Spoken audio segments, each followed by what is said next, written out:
अस्सलाम वालेकुम। आज मैं आपको कश्मीरी पुलाव की रेसिपी लेके आई हूँ आपके लिए और वो बनाना सिखाऊंगी। उसके लिए मैंने एक मैंने चमचा जो है नमक लिया है, एप्पल लिया है मैंने जो कि चकोर चकोर टुकड़ों में काट के रखा हुआ है एक। और ये मैंने जो है ड्राई फ्रूट लिया है, उसके लिए किशमिश और पिस्ता लिया है मैंने थोड़ा थोड़ा।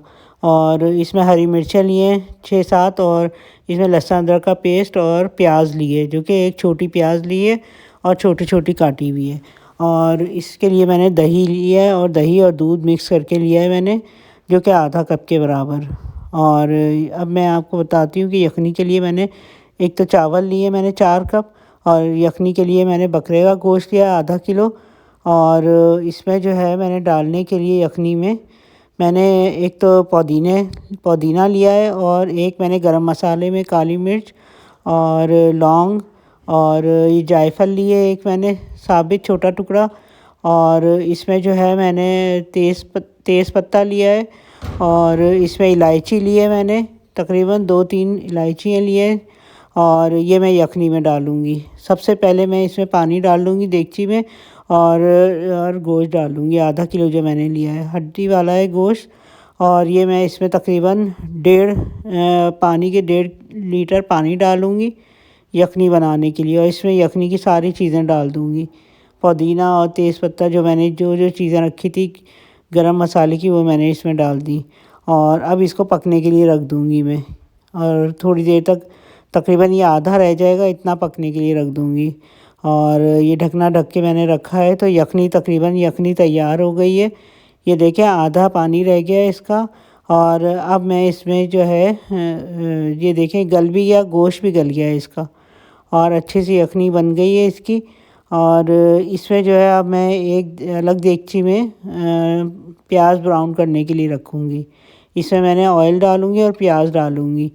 और ऑयल तकरीबन मैं 2 चमचे डालूँगी, और सालन के जो 2 चमचे होते हैं उसके बराबर डालूँगी ऑयल। 1.5 से 2 चमचे डाल लें इसमें ऑयल। और इसको जो है ना फिर मैं पकने के लिए रख दूँगी, थोड़ा ब्राउन करने के लिए रखूँगी। आप हमारे चैनल को लाइक कीजिएगा, शेयर कीजिएगा, सब्सक्राइब कीजिएगा, और कमेंट करके मुझे बताइएगा कि आपको रेसिपी कैसी लगी और आपने ट्राई किया है। ये बहुत ज़बरदस्त रेसिपी है, बहुत मज़े की है, और बहुत अच्छी लगती है ये पुलाव, और ये आप बना के देखिएगा। और ये देखें ये जो है ना मैंने अभी ज़रा लाइट ब्राउन सा हो गया है प्याज, तो इसमें मैं लहसुन डाल दूँगी। लहसुन का पेस्ट तकरीबन 1 चमचा मैंने लहसुन का पेस्ट लिया है, लहसुन और अदरक का पेस्ट है ये खाने का 1 चमचा। और इसमें हरी मिर्चें मैंने डाल दी हैं, और इस ऑयल में ही मैंने हरी मिर्चें डाली हैं। और इसको जो है बाकी के मसाले में एक एक करके इसमें डालूँगी। और अब इसमें मैं तकरीबन इसको थोड़ा सा पकने दूँगी। ये देखिए ये थोड़ा सा पक रहा है, और इसके बाद मैं इसमें बाकी की चीज़ें डालूँगी। ये गोश्त डाल दिया मैंने इसमें, यखनी में से मैंने निकाल के गोश्त इसमें डाला है जो कि गला हुआ था, और इसमें थोड़ा सा मैं दही डाल के भून लूँगी। इसलिए मैंने इसमें गोश्त डाल दिया है जो उबला हुआ था बॉयल, और यखनी रहने दी है बाकी। पहले मैंने गोश्त डाल दिया है और उसको जो है ना मैं भून लूँगी। ये तकरीबन पका हुआ है, ये गला हुआ भी है, और यखनी में से मैंने निकाला है। तो फिर इसको जो है ना मैं थोड़ा दही डाल के तो भून लूँगी। दही और दूध जो मैंने बताया आपको कि मैंने एक जगह करके फेंट लिया था, तो उसको जो है मैंने तकरीबन 1 प्याली कर लिया था। आधी प्याली जो है उसमें दही था, और आधी प्याली जो है दूध था। दोनों को मिक्स करके मैंने तो ये फेंट के तो फिर इसमें डाला है, और इसको अब भून लूँगी। और इसमें नमक डाला है मैंने, नमक पहले यखनी में भी डाला था, थोड़ा डाला था, और बाकी थोड़ा नमक मैंने इसमें डाला है। तो ये कि बहुत ज़्यादा ना हो जाए इसलिए आप कम डालिएगा नमक, और अगर कम पड़ जाए तो फिर बेशक ऊपर से और डाल लें। अच्छा, ये मैंने मेवा डाल दिया इसमें सारा, और ये भी थोड़ा भून लूँगी। और ये एप्पल भी डाल दिए मैंने जो कि चकोर चकोर पीस किए हुए थे, तो ये इसमें डाल दिए मैंने। और अब देखें इसको जो है ना मैं अच्छे तरीके से इस तरह करके भून लूँगी, थोड़ी देर तक भूनूँगी इसको मैं। ये देखें ऑयल भी अलग हो गया, और दही बिल्कुल गायब हो गया इसका। तो अब मैं इसमें जो है यखनी जो पानी था ना मैंने जो यखनी का वो इसमें डाल दूँगी, और इसमें फिर चावल डालूँगी। चावल मैंने धो लिए थे और धो के भिगो दिए थे, तो तकरीबन आधे घंटे के लिए मैंने चावल भिगोए में। और ये इसको थोड़ा सा भून लूँगी अच्छे तरीके से, और फिर इसमें जो है मैं यखनी डाल दूँगी। ये देखिए मैं थोड़ी थोड़ी करके यखनी डाल देती हूँ। बहुत एहतियात से डालिएगा, ठंडी हो जाए फिर डालिएगा, गरम गरम नहीं हो, हाथ ना जल जाए, इसलिए इस चीज़ का ख्याल रखिएगा। चाहे तो चमचे से डाल देना, और यखनी में जितनी भी चीज़ें बेशक वो सब सब डाल दें, वो निकालने की ज़रूरत नहीं है, और वो इसी में डाल दें। तो ये कि टेस्ट उसका बहुत अच्छा हो जाता है और यखनी डलने से। और ये देखिए ये इसमें मैंने डाल दिया। अब इसमें ऊपर से मैं चावल डाल दूँगी, और चावल जो कि मैंने आधे घंटे पहले भिगोए हुए थे, तो वो मैं इसमें डाल दूँगी अब। और पहले पानी थोड़ा-सा पक जाए फिर मैं इसमें चावल डाल दूँगी।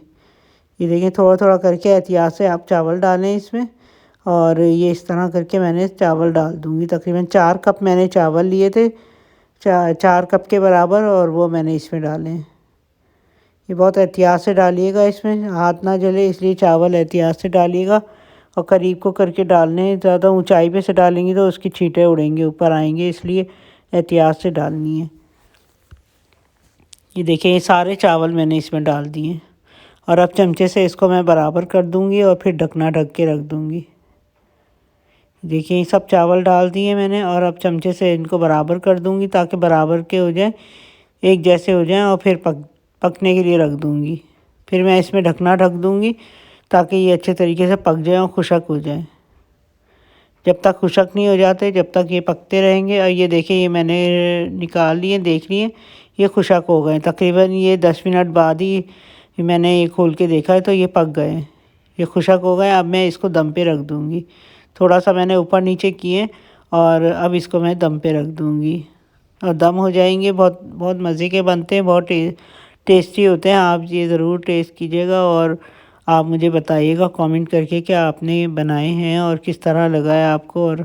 और अगर कुछ और भी कोई मशवरा देना हो वो भी मुझे बताइएगा, और कोई रेसिपी वगैरह हो तो वो आप मुझे बताइएगा, मैं वो भी बना के आपको सिखाऊंगी।